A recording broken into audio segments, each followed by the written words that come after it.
Hi everyone, it's Karen McLaughlin, certified personal trainer here in Hamilton, Ontario, with my Tuesday at 2 p.m. weekly Facebook Live broadcast, helping you find your fitness groove.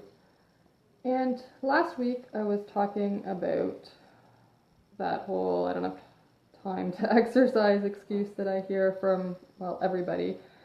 And so I shared quite a few tips during that broadcast, and if you missed that and you want to hear it, you can go just scroll down my profile page and you'll be able to find it easily. But one of the things I said during that broadcast was that this week I would be sharing some tips specifically on what's called stacking your life, an expression that's been popularized by biomechanist Katie Bowman. I'm not sure that she actually coined the phrase, but whoever did coin it, whether it was her or someone else, she has really popularized it through her work. And this is a really important, really one of the actually I think most crucial concepts to get if you really want to move more and move as much as you really need to for optimal health. And I've been beating a dead horse with saying this over and over again, but we need to stop thinking about movement as exercise, and that because usually when I say movement, most people think of exercise and that whole idea that exercise is something we do separate from the rest of our life. We set aside a specific time of the day to do it, or we don't, thus not having time to do it. But when you start to consider this concept of stacking your life, what that means is that you're integrating more than one area of your life into one activity. And so today I'm going to be speaking about that in terms of what that looks like for movement, but you can certainly use this exact same concept for many different areas of your life and different types of activities. And I just had 100 things I wanted to say at once right there, so I just lost my train of thought. Okay, so the two things I'm going to focus on today in terms of how to stack, because I could talk for a long time about this, but I'm just going to use a couple of examples of key activities, and hopefully that will stimulate your creativity to see how you can shift your mindset and start using this in pretty much any area of your life that you want to. So the two things I'm going to talk about in terms of stacking right now is walking and working, because those are walking because it's one thing I want everybody to be doing, and working because it's one thing that we all have to do, and we think because we work we don't have time to move. So I'm going to hopefully change your mind about that one. So walking is something that it's one of the key activities we should all be doing every single day. You know, humans way back at the beginning of time, we spent many hours of our day walking, and we were designed to walk a lot. You know, we were not designed to sit in a desk chair at a computer a lot. We were designed to walk a lot. That's what we were meant to be doing for 8 hours a day, not sitting in a desk hunched over the computer. So ideally, your goal is you want to walk at least an hour a day, even an hour and a half. That's probably a pie in the sky sounding kind of goal to a lot of you right now, and you're thinking, I'm barely getting in 15 or 20 minutes, and I thought that was good. You know what? However much walking you're doing right now, I applaud you for doing it, and you're just going to keep going, and you're going to keep building it. And so I'm going to give you some suggestions for ways you can stack your walk so that you can have more time to do that walking.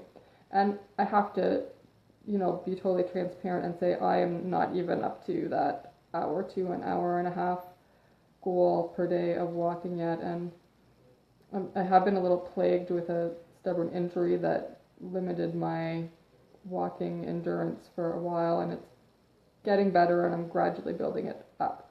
So that's where I want to be too, and I'm going to be working on some of these stacking things. So just to give you an example of how, sometimes we do this already and we're not even thinking about it. So a classic example of stacking your life while walking is if you go out and take the dog for a walk and take your spouse or a friend or one of your kids with you, and you go walking along a nature trail. That is a perfect example of stacking your life, and it's something that is common enough that we wouldn't even think about it as necessarily being anything too special. But this is the kind of thing that you can do. If you think about it, it seems very simple, but that simple act that I just described, you're out there, you're walking, you're moving your own body, you're having social connection time with your pet and your spouse or your child or your friend, whoever you brought with you. So there's a social connection aspect of it.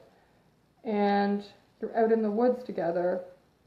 So you're getting a dose of nature. And, that's a whole other topic, how beneficial just being in the presence, like being in nature is.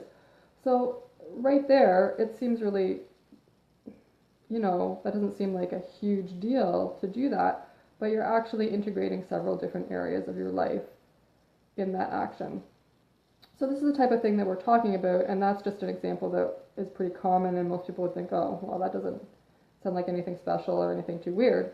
But you can start to take this in a lot of different directions. So how else can you stack your life while you're walking? Well, one thing that I've started to do is to invite people to walking coffee dates. I tend to go out with coffee, no. I tend to go out for coffee fairly often with either meet a friend for coffee or meet a colleague or, a business connection of some type, networking type of stuff. So I tend to, and these are one-on-one types of meetings that I'm talking about, where, we would generally just be sitting at a coffee shop gabbing. So what I've started to do, especially now since the weather is pleasant and appealing outside, is whether somebody invites me or I'm inviting them for coffee, I say, hey, you know what would you think about if we grabbed a coffee and then went for a walk together? I'm really working on trying to get more walking in every day, and I have to confide, I actually don't enjoy just sitting in a chair very much anymore, because I just don't do it that often, and because I sit in a chair very little, it actually starts to get uncomfortable pretty quickly for me. I mean, I don't say all that to them, but I'm just in my own head, I'm like, I would much rather be moving. So that's a really simple thing you can do, and yeah, maybe the odd person might not be interested, but I think you'll be surprised. A lot of people actually have that same goal as you of moving more, and they haven't been able to find the time. So you're look at it as like you're helping them out too, quite possibly. And you can walk for a long time when you're yakking away to somebody and not even notice, right? So you can usually get an hour of walking in while you're having your coffee. So I'm really going to work on that over the next few months. And I think that'll really help me get my own walking goal in. So the walking coffee date, go for it. Maybe it'll, we'll start a revolution. And if it'll be the cultural norm before you know it. Another thing you can do, and, again, not rocket science, but walking to do as many of your errands as you possibly can. Still too many people are hopping in the car to do a quick errand that could easily have been done on foot. And I think, I haven't read this literature in a while, but I know when I was reading a lot of,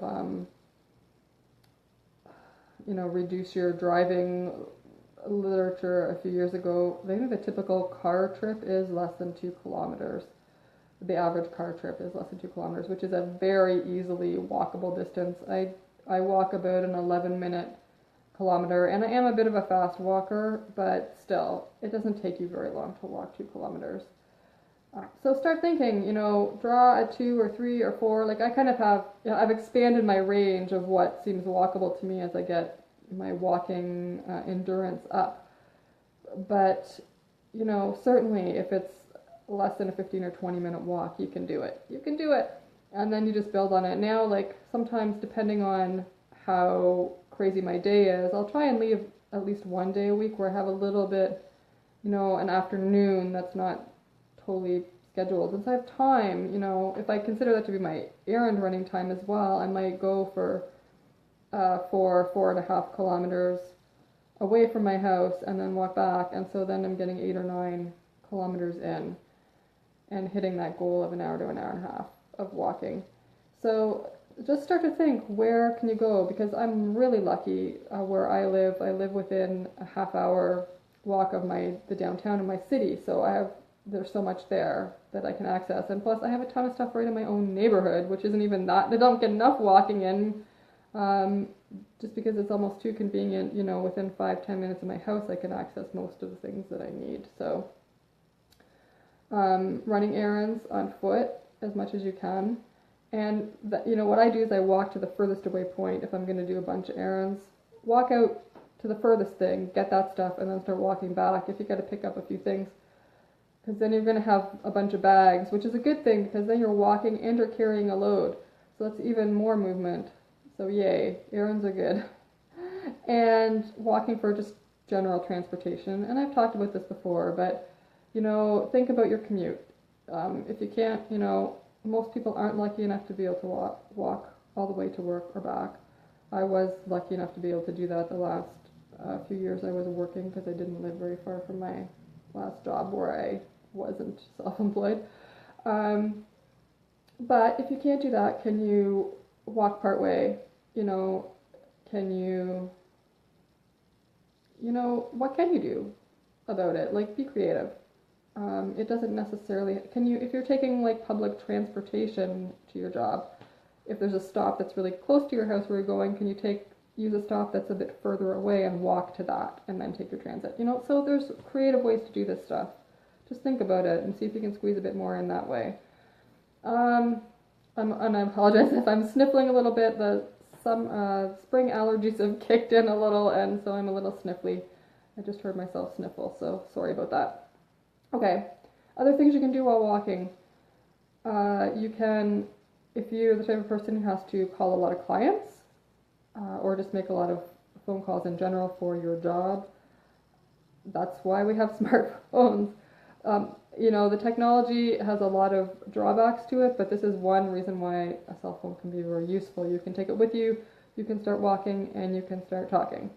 So, if you're the type of person who has to make a lot of either client phone calls or any other type of phone call for your work, if it's possible that you can do that by getting out and walking while you're doing it. If you're self-employed, you can certainly do it.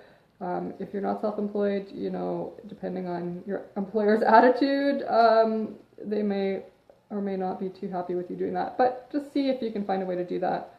If you have to be shut up in your office, if you have a private office and you can't walk while you're talking on the phone, you can do other sneaky stuff like one-leg balancing stuff and squats and stuff like that while you're talking, and people won't even know.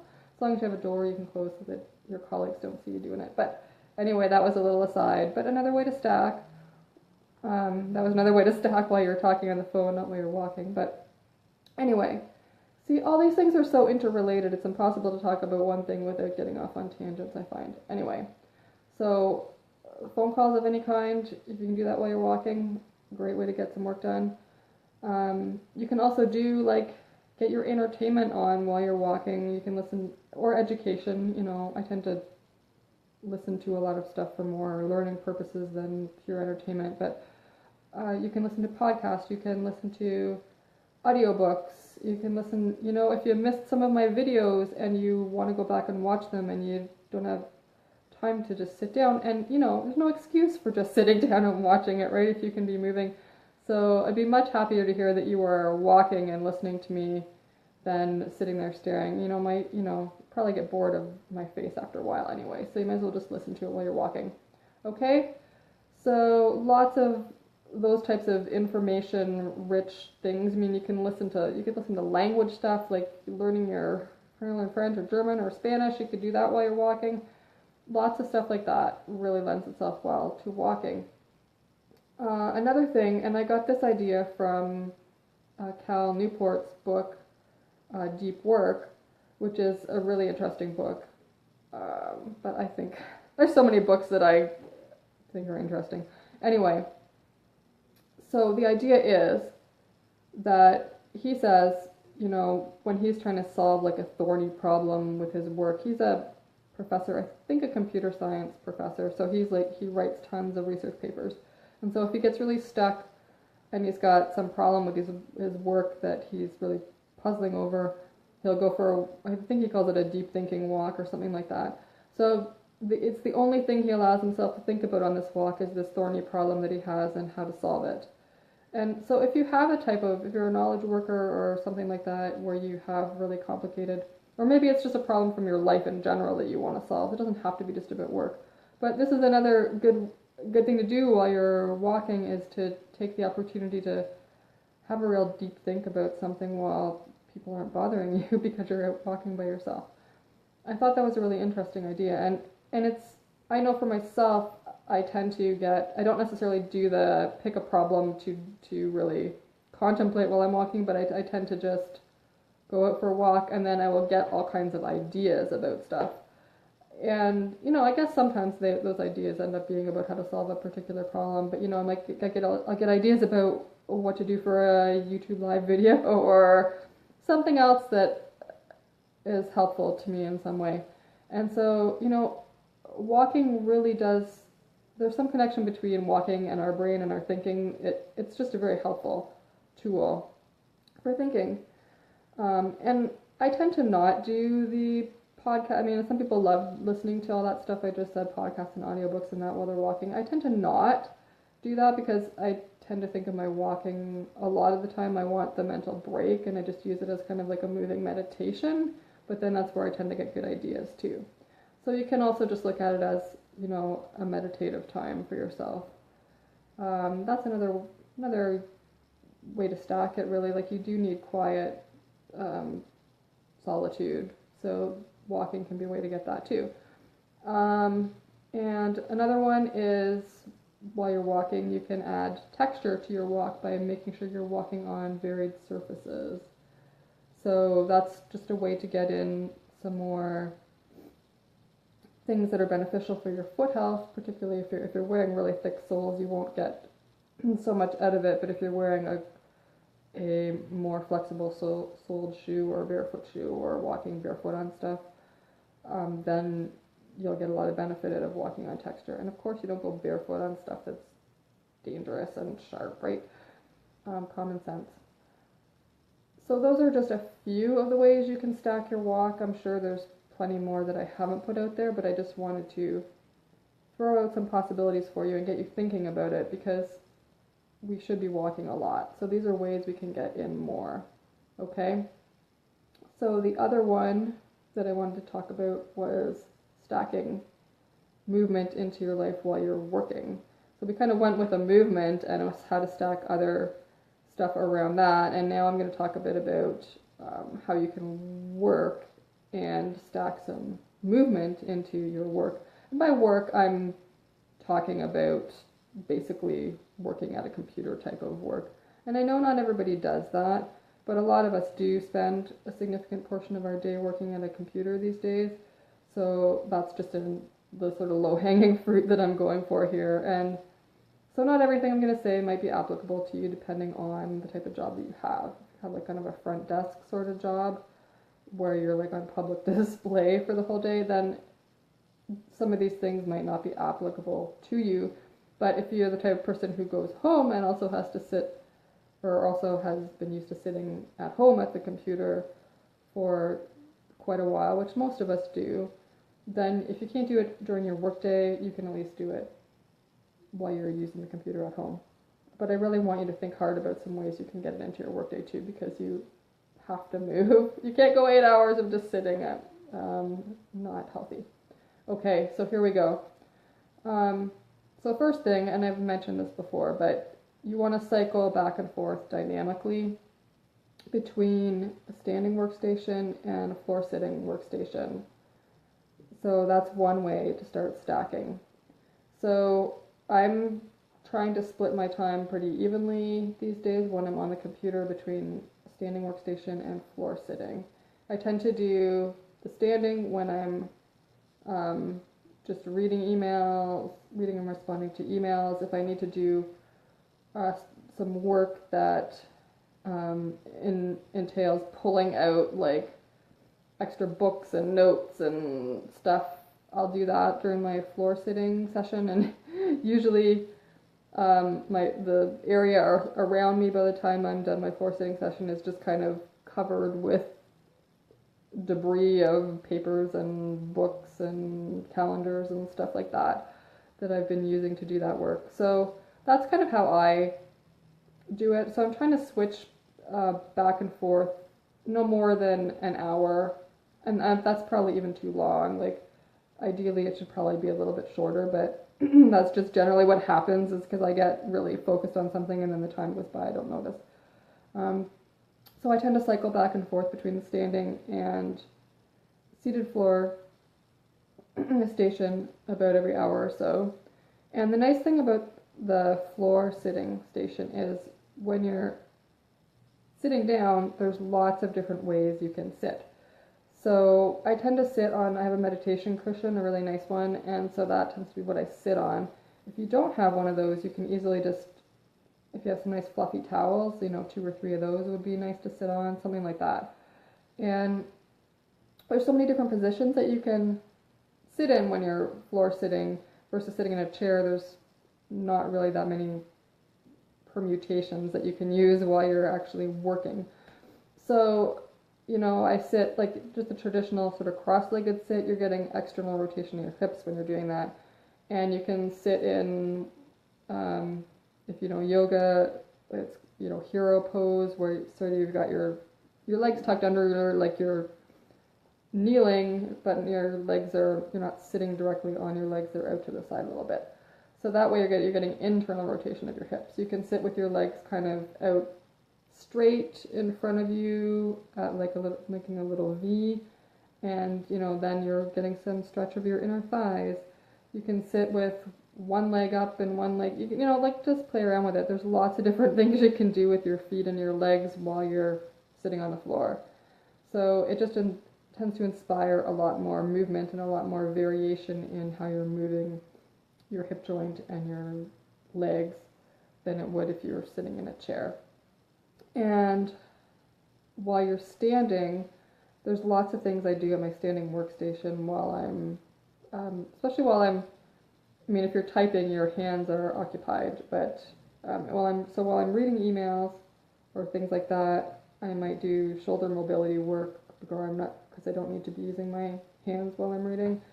So, I might just be doing things like reaching my arms overhead, arm circles. There's lots of different sort of shoulder mobility exercises that I teach my clients that they can do while they're standing at their standing workstation. Because we don't tend to, the position I'm sitting in right now, this is where we are most of the day, and our shoulders are designed to go in lots of different directions, so we want to keep moving them around. What else? You can do things with your feet while you're at a standing workstation. So you can stand on different textures. You can use a lacrosse ball or a tennis ball and do some rolling with your feet. There's other foot exercises that you can do while you're standing too. And you can do one-legged balancing stuff. As long as you have enough balance. Your baseline balance is good enough that you don't need to clutch something to support yourself. So if you have really poor balance, it might not be great to start off doing it at your standing workstation. But if you have a reasonable degree of balance, you can do one-legged balancing stuff while you're at your standing workstation. And I do like some quad stretching, that kind of stuff. Like once you start moving around, when you get in the habit of moving around, you'll find more and more stuff you can do, and you just start doing it naturally more and more too, without thinking about it. You can do hand stretches, like this. This is just where you're stretching your fingers back. That's one you can do while you're reading emails and stuff too. So there's lots of different things you can do at your dynamic workstation while you can do calf stretches. I could go on for quite a while, but you get the idea. There is plenty that you can do while you're actually doing your work. And this is because, these things, the movement doesn't take the same part of your brain as reading does. So that's why, multitasking has gotten a bad rap, because we shouldn't be doing stuff like talking on the phone to somebody and trying to read an email or those sorts of things. because your brain, they're both executive function of your brain, and you can't do more than one thing like that at the same time without doing a crappy job at both the things you're trying to do.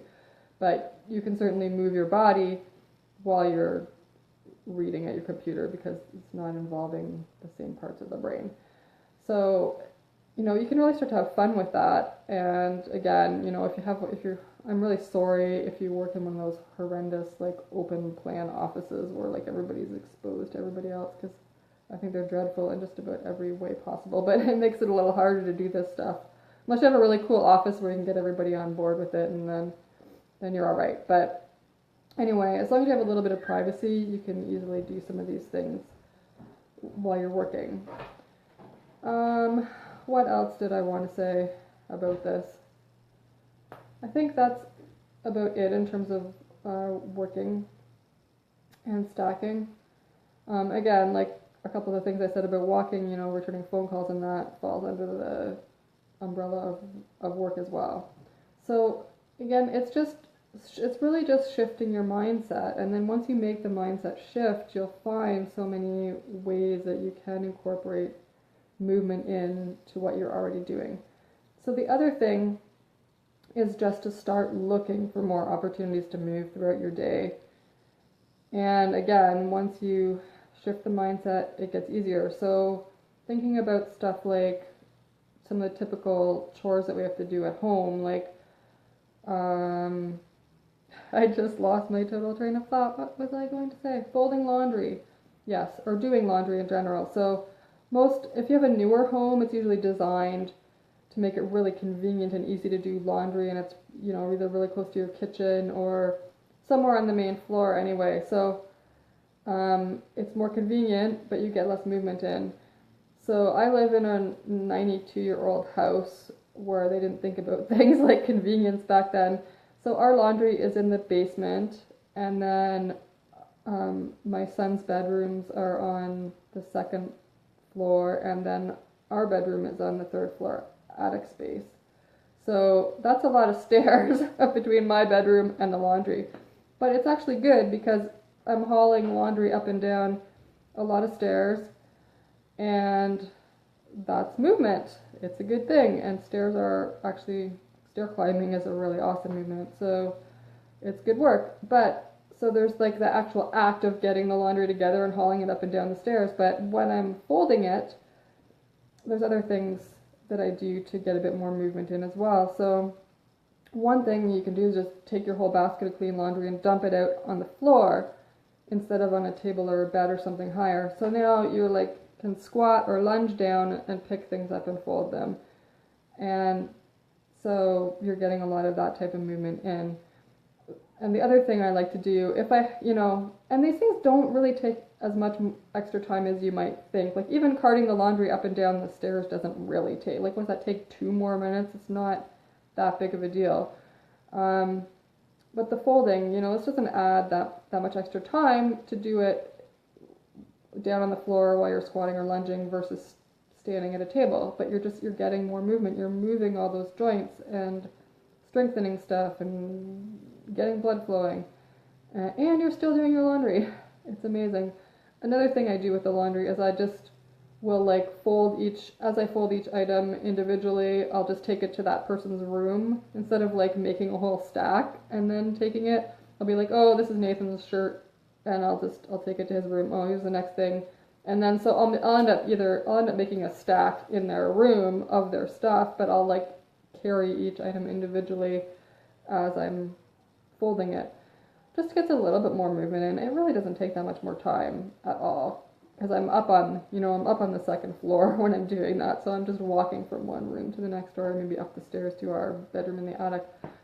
But it's, these are just ways to get in. You're getting in more movement, and you're still doing your things that need to be done in your life.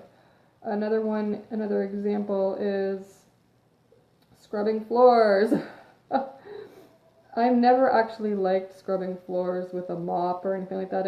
I don't know why, but maybe I just never had a decent mop, but it never really seemed like it was getting the major crud off my floor. And so a while ago, I just started washing and I don't your full disclosure, I don't wash all the floors in my house all that often. I wash the kitchen and bathroom floors more frequently. I don't wash all the rest of the floors too often. But anyway, I just grabbed a microfiber cloth and my bucket of soapy water, and I just get down on my hands and knees and do it. And I think it actually is faster and it dries faster, and so you're getting more movement. You're getting yourself down on the floor and moving around in like kind of that hands and knees position, which is something we don't do very often.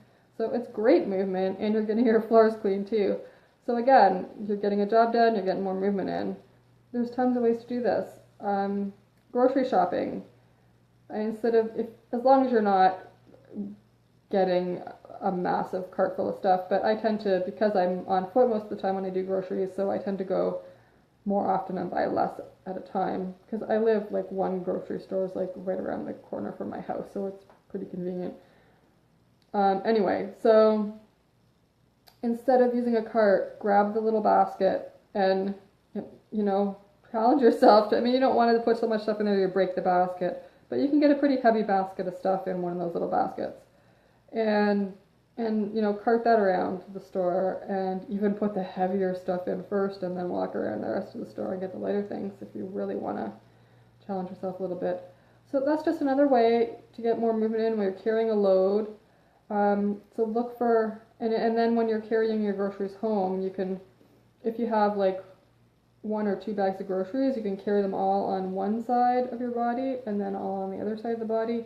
It's really good for stimulating some of your core muscles to do that. It's kind of the classic suitcase carry. We would call, like, guys do this in the gym with a heavy load, but you can do it with your groceries while you're living your life, and it has, guess what, the exact same effect. So you don't have to put special clothes on or go to the gym to do it, and you're getting the job done. So that's another one. And I know there was another example I was going to throw in here. Yeah, just thinking about lifting stuff. So those of you who still have youngish kids, look for reasons to pick them up. Picking up your kids is lifting heavy things too. And so one of the things, this is a little pet peeve of mine, is like how stroller dependent children have gotten these days. And it's not like I never used a stroller when I had small children, but we used it sparingly. And my kids, from the time they were like toddlers, we were taking them for hikes in the woods, and they were walking for most of it. It was just an expectation that we had from early on that we got them walking, and they could do it. They were used to it. It's what humans did back before we had all that, cars and strollers and all that stuff. So, you can take kids for longer walks, and then when they're tired, you can pick them up and carry them. And so you're now carrying something heavy, which is also your precious child, but, that's a load. So, again, simple thing, and kind of a natural part of life, but you can find ways to do it a little more by, not taking the stroller with you all the time. When you're kind of weaning kids off that stroller, if they've gotten used to it, you can start weaning them off it a little bit. Just kind of go longer and longer distances with them without it, and then, carry them when you need to, and you're getting some work in too. So I'm just throwing out a bunch of different ideas, and depending what your life looks like and what stage of life you're at, some of them might work and some of them might not. But it's just, I've said it several times already, but it's really just a mindset shift, looking where you can get more movement in, because there's so many opportunities. I've shared some ideas about what you can do when you're working, and ways you can get more in when you're, doing your chores around the house. And it's like every part of your life is really like that. And those are just some of the examples that I really wanted to cover. And I didn't want to go on for too long today, because I know sometimes I do. But I hope that just stimulates your creativity to start thinking in a different way about your life. And, we've made everything in life so convenient, and you want to just make it a little bit less convenient and figure out how to get a piece of movement in there while you're doing whatever it is that you need to do. Okay? So I hope that gave you some ideas that maybe you can use that you haven't been, so you can get a little bit more movement going, or a lot. I'd like it, hopefully it's going to be a lot more movement. If that all seems overwhelming, to start with one area and try out a couple of the ideas and then build on them. But I think you'll find it's actually really fun, and then you're going to want to do more. And then I find, like now, because I've been in the habit so long, I just naturally, I'm like rolling my foot on the ball before I even know what I'm doing. You know, it's their habits, right?